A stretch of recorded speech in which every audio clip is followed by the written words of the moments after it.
महर्षि वाल्मीकि भारतीय संस्कृति और सनातन धर्म के एक महान ऋषि थे, जिन्हें आदि कवि, प्रथम कवि के रूप में सम्मान प्राप्त है। उन्होंने विश्व के सबसे प्राचीन महाकाव्य रामायण की रचना की, जो न केवल भारत बल्कि समूचे विश्व में श्रद्धा और प्रेरणा का स्रोत है।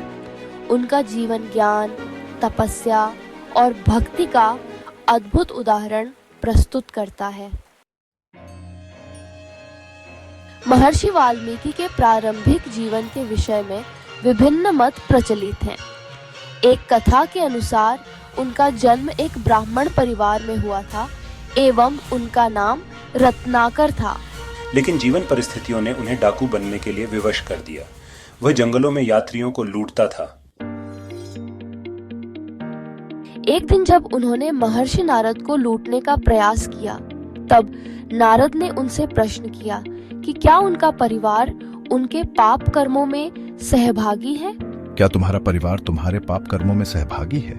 जब उन्होंने इस प्रश्न का उत्तर अपने परिवार से जाना, तो उन्हें यह समझ आया कि वे अपने पापों का भार अकेले वहन कर रहे हैं। इस बोध के बाद उन्होंने पापमय जीवन त्याग कर कठोर तपस्या की। कहते हैं कि तपस्या के दौरान वे इतने गहरे ध्यान में लीन हो गए कि उनके ऊपर दीमकों, वाल्मीकियों ने अपनी बांबी बना दी। वर्षों बाद जब उनकी तपस्या पूरी हुई, तब वे वाल्मीकि के नाम से प्रसिद्ध हुए। उनके जीवन में यह परिवर्तन एक महत्वपूर्ण मोड़ था, जिसने उन्हें साधारण व्यक्ति से महान ऋषि बना दिया। महर्षि वाल्मीकि ने रामायण की रचना संस्कृत भाषा में की, जो 24,000 श्लोकों में विभाजित है। इसमें 7 कांड, बाल कांड, अयोध्या कांड, अरण्य कांड, किष्किंधा कांड, सुंदर कांड, युद्ध कांड और उत्तर कांड है। यह ग्रंथ भगवान श्री राम के आदर्श जीवन, धर्म, सत्य और भक्ति का संदेश देता है। रामायण की रचना का प्रेरणा स्रोत एक करुण प्रसंग था। जब महर्षि वाल्मीकि ने क्रौंच पक्षियों के एक जोड़े को देखा, जिनमें से एक को एक शिकारी ने मार दिया था, उस समय उनके मुख से एक श्लोक स्वाभाविक रूप से निकला,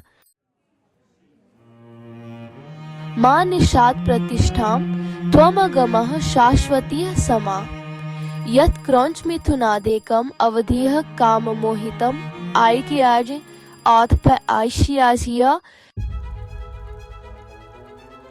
यह संस्कृत भाषा का पहला छंद माना जाता है, जिसने आगे चलकर वाल्मीकि को रामायण लिखने के लिए प्रेरित किया। वाल्मीकि का आश्रम आधुनिक समय के उत्तर प्रदेश और मध्य प्रदेश की सीमा पर स्थित चित्रकूट क्षेत्र में माना जाता है। जब माता सीता को अयोध्या से निष्कासित किया गया, तब वे वाल्मीकि के आश्रम में ही रही और वहीं उन्होंने लवकुश को जन्म दिया एवं उनका लालन पालन किया। वाल्मीकि ने ही लवकुश को शिक्षा और शस्त्र विद्या प्रदान की। बाद में उन्होंने लवकुश के माध्यम से रामायण को पूरी अयोध्या में गवाया, जिससे भगवान श्री राम को अपने पुत्रों के अस्तित्व का पता चला। सत्य और धर्म का मार्ग महर्षि वाल्मीकि का जीवन यह संदेश देता है कि कोई भी व्यक्ति अपने जीवन में परिवर्तन लाकर धर्म और सत्य के मार्ग पर चल सकता है। संस्कृति और साहित्य में योगदान, उन्होंने संस्कृत भाषा में महाकाव्य लिखकर साहित्यिक परंपरा को समृद्ध किया।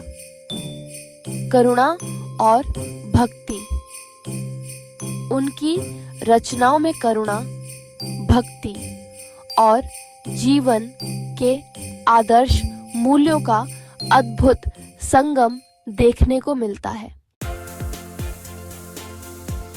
महर्षि वाल्मीकि केवल रामायण के रचयिता ही नहीं, बल्कि भारतीय संस्कृति के एक महत्वपूर्ण आधार स्तंभ भी हैं।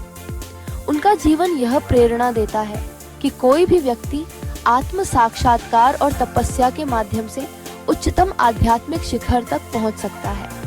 आज भी उनकी शिक्षाएं और उनके द्वारा रचित रामायण करोड़ों लोगों को प्रेरित करती है और धर्म, भक्ति तथा आदर्श जीवन की राह दिखाती है। महर्षि वाल्मीकि का योगदान सनातन धर्म, भारतीय संस्कृति और साहित्य में अमर है।